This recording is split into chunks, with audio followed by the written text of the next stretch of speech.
Assalamualaikum dan selamat sejahtera. Kita akan teruskan pelajaran kita untuk bab daya dan gerakan bahagian pertama dengan tajuk 2.4 initial. Okey, pertama kita akan lihat hubungan mengenal pasti hubungan antara initial dengan jisim. Katakan kita ada dua bola di sini. Satu bola bowling yang lebih berat dan satu lagi adalah bola sepak. So, adakah lebih mudah untuk menggerakkan bola bowling atau bola sepak? Jadi bola manakah yang sukar untuk diberhentikan apabila bergerak? Jadi mengikut pengalaman kita, of course lah, bola bowling susah nak digerakkan dan kalau dia dah bergerak susah nak diberhentikan. Okey. Jadi apa yang kita ada sini ialah objek yang berjisim besar seperti bola bowling sukar digerakkan dan dihentikan berbanding dengan objek yang lebih ringan seperti bola sepak. Jadi soalannya ialah apakah hubungan antara jisim dengan initial? Jadi kita ada satu aktiviti yang itu mengkaji hubungan antara jisim dengan initial.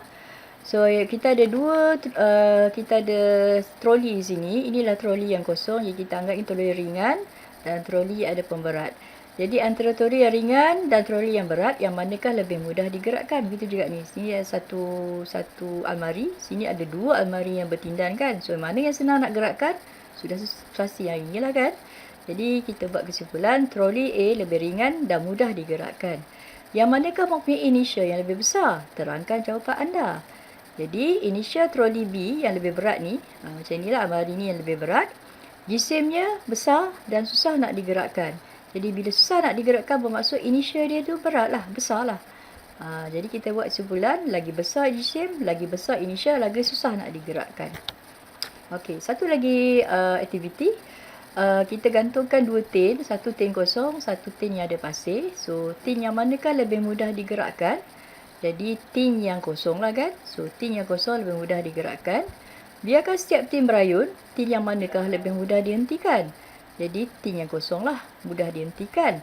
Tin yang manakah mempunyai initial yang lebih besar? Tin yang berisi pasir, kerana dia susah nak bergerak dan susah nak diberhentikan. Jadi, nyatakan hubungan antara initial dengan jisim.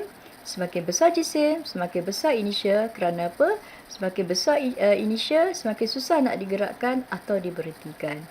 Apakah kuantum fizik yang ditunjukkan untuk menggambarkan initial? Jawapannya ialah jisim. Maksudnya kalau jisim tu besar, lagi susah nak digerakkan atau lagi susah nak diberhentikan bila dia bergerak, maka kita katakan initial dia adalah besar. Okay, itu bahagian pertama lah. Okay, kita tengok seluruhnya semua standard pelajaran yang kedua. Kita nak mewajarkan kesan initial dalam kehidupan seharian. Kita nak lihat apakah kesan initial dalam kehidupan seharian kita. So, kita dah tengok problem ni tadi kan.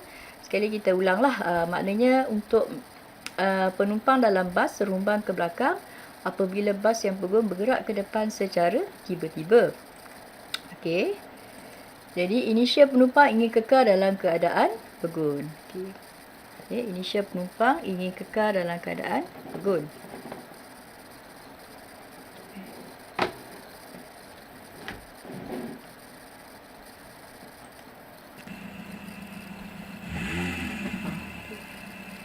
Jadi bila bas bergerak ke depan, penumpang akan tertinggal ke belakang. Kita tengok video ni lah. Maknanya bila bas bergerak tiba-tiba, initial penumpang tidak mahu bergerak bersama-sama bas. Jadi dia tertinggal lah kat belakang. Maksudnya dia terumbang ke belakang. Okey. Situasi yang kedua pula, kita ada bas, naik bas yang sama. Bas tiba-tiba berhenti. Jadi apa yang berlaku ialah bila penumpang bergerak bersama-sama dengan bas. Jadi apabila bas berhenti tiba-tiba, initial penumpang ingin terus kekal dalam keadaan bergerak. Jadi oleh itu dia akan terumbang ke depan apabila bas berhenti. Okey. Okey, seterusnya kita tengok pula aplikasi yang kedua. Yang seterusnya ialah kita ada sos tomato yang dikeluarkan dari botol dengan cara kita menggoncangkan botol dan kita berhentikan dengan tiba-tiba. Apa yang berlaku ialah tomato akan tomato bergerak bersama-sama dengan sos kan. Jadi bila botol dihentikan dengan mendadak, initial sos ingin terus bergerak. Akibat dia akan terus keluar daripada botol tadi. Okey. Sekali lagi lah kalau nak tengok. Kan? Okey, tomato dan sos bergerak bersama-sama dan dia akan terus keluar. Okey. Okey, seterusnya anda boleh meletakkan kepala penukul dengan menghentak pemegangnya pada permukaan keras.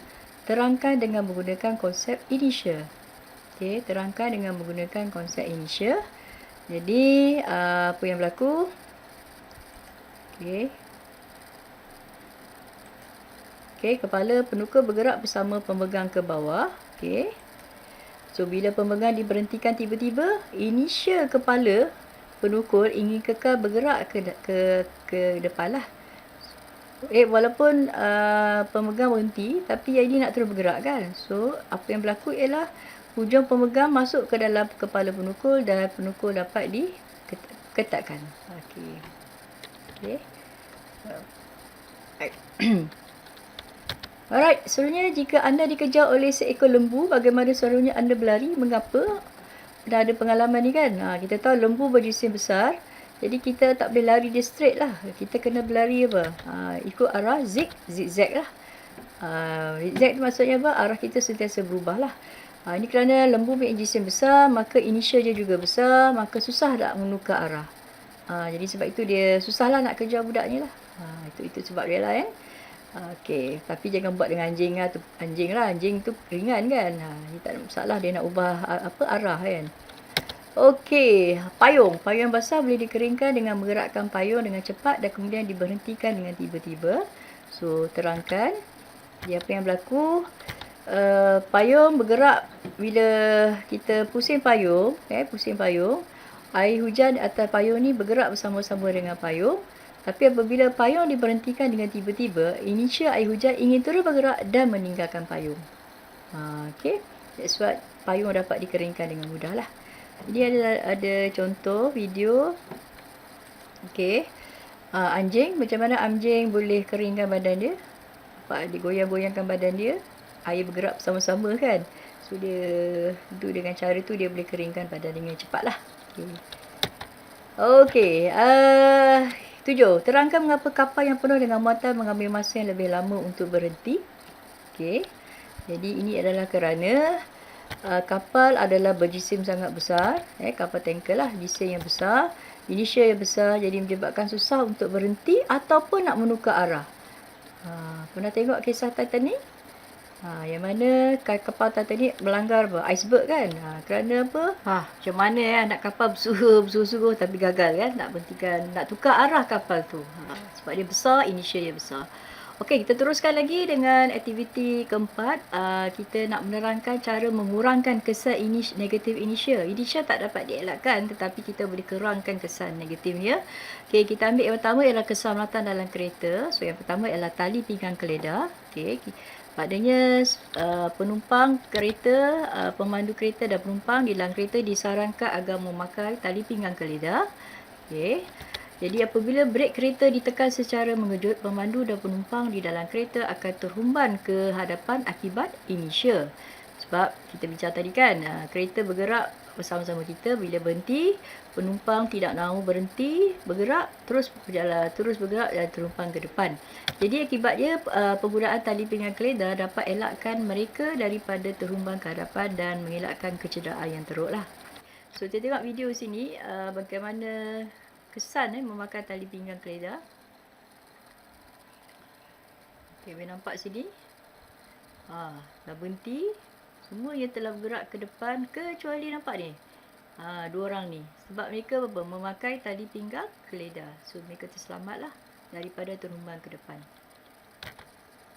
Okey, next keselamatan dalam kereta ialah penggunaan dalam bahasa Melayu kita panggil headrest. Okey, bahasa Inggeris sebenarnya.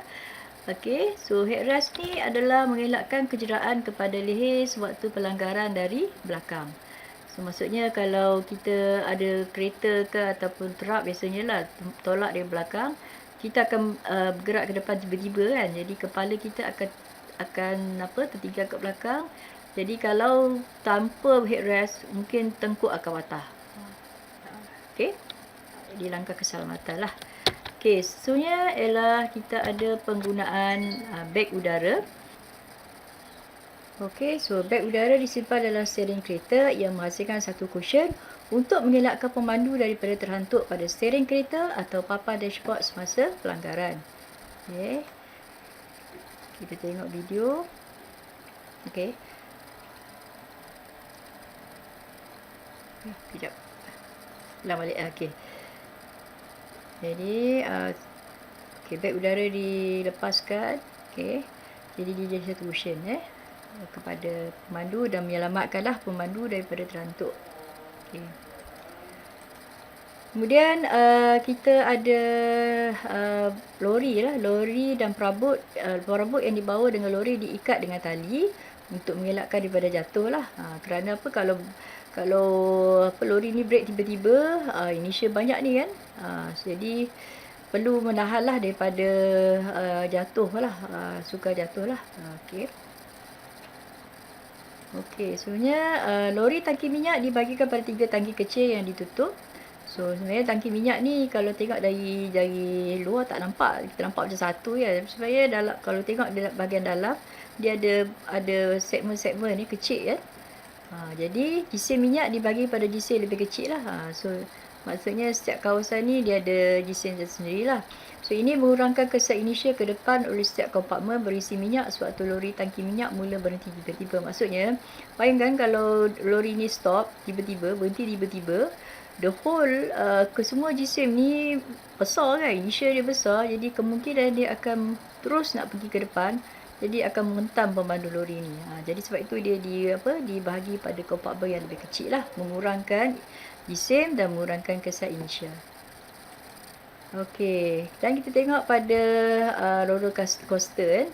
Okey, penumpang roller coaster ditambah rekursi ditetapkan di tempat duduk oleh sistem keledar yang khas. Gerabak roller coaster bergerak dengan laju dan arah yang berubah-ubah secara mendadak.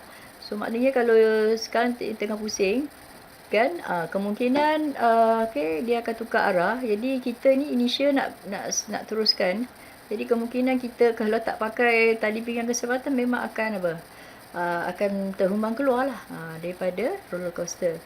Jadi kan semasa gerabak roller coaster berubah arah dan laju pergerakan secara tiba-tiba macam ni kan. Inisial badan penumpang akan cuba mengekalkan keadaan gerakan asalnya.